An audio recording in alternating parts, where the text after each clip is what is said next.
It's been a minute since we've discussed a head-to-head battle, but that's what we're doing today. The Rebels' tried and true CR90 Corvette versus the Imperial's brutal Raider-class Corvette. Which will come out on top? Let's find out.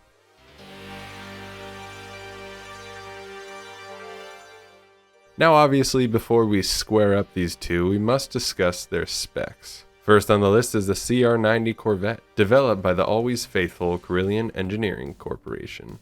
It was a solid 150 meters in length, which is pretty standard for the Corvettes in Star Wars. The CR90 was propelled by 11 Corellian ion turbine drives, pushing it to speeds of 950 kilometers per hour and 81 megalitres per hour, which means just about any starfighter could overtake it. However, these specific Corvettes were renowned for blockade running, considering they could outrun the larger capital ships.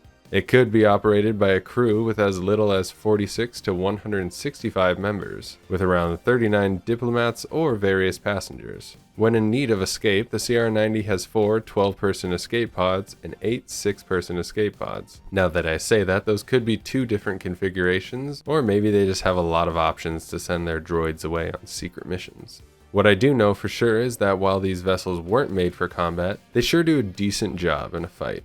There's 4 weapon configurations on the CR90, the first being 1 dorsal and 1 ventral turbo laser turret, with 4 turbo laser cannons. The second being 6 dual turbo lasers, the third having 1 dorsal quad laser cannon turret, 1 ventral dual turbo laser turret, 2 port and 1 starboard laser cannon, and 4 turbo laser cannons. The third having 1 dorsal quad laser cannon turret, 1 ventral dual turbo laser turret, 2 port and starboard laser cannons, and 4 turbo laser cannons. Finally, the fourth is 3 ventral and dorsal turbo laser turrets and 6 turbo laser cannons. I apologize for all those various configurations, but I think it paints a good picture on how the Rebels equipped and modified these Corvettes for battle. Another important item to note is the fact that the CR90 Corvette was capable of holding its own fighter escort mounted externally.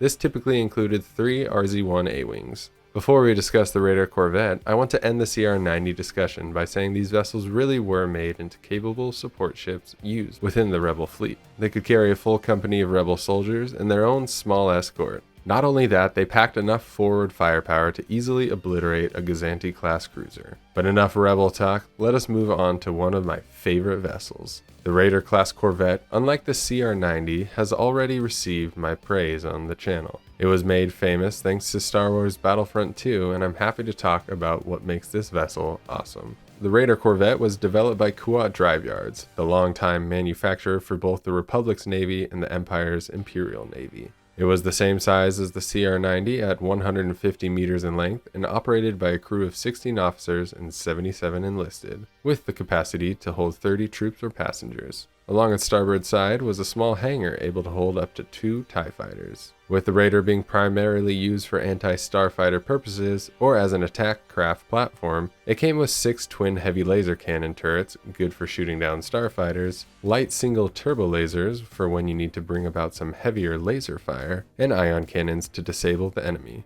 It should be noted that earlier models replaced their ion cannons with cluster missiles. The Raider-class Corvette was mainly developed to fill the anti-starfighter defense that was sorely lacking in the Imperial Navy, especially to protect larger vessels like the Imperial Star Destroyer from the Rebels' repeated hit-and-run tactics, similar to how the CR90 filled that role for its own ragtag fleet. But the Raider class wasn't just good for capital ship defense and fighter screens. It worked well when it came to patrol and on its own strike missions against the Rebellion, being able to jump in and cause serious damage before a larger warship arrived. I love the design of this vessel, and it's one of my favorite warships. It's small, well-armed for the job, and built to be durable. But enough on my radical Raider ramblings, let's move on to the head-to-head. Unfortunately, we have never seen these two vessels engage in combat outside of maybe Battlefront 2's storyline. Regardless, I'm going to completely make this up, and as it's my take on the situation, I hope you will let me know your take in the comment section.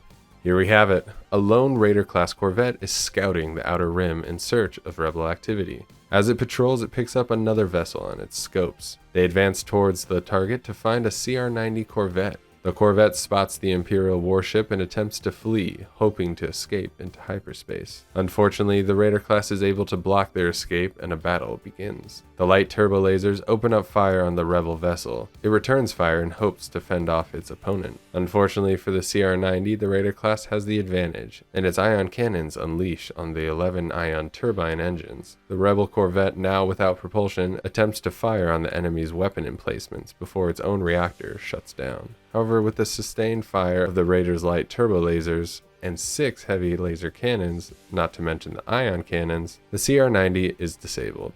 The captain of the Raider class Corvette then calls in ISD to pick up the defeated CR90 and arrest the traitorous rebels. Now personally, in my opinion, I think the matchup would end in a loss for the CR90 Corvette probably 9 times out of 10. I mostly say this because it is a transport designed for diplomats, not a warship, despite the upgrades and modifications made by the Rebellion. The Raider class was designed for combat, and it does its job well. There are situations where the CR90 comes out on top, but that usually involves a fighter escort. If you were to say that the CR90 carried some A-wings with it, because it can hold about 3 A-wings, then yeah, I think the multiple targets would overwhelm the Raider. I don't think that necessarily that means every time, because the Raider class was developed to be an anti-starfighter vessel.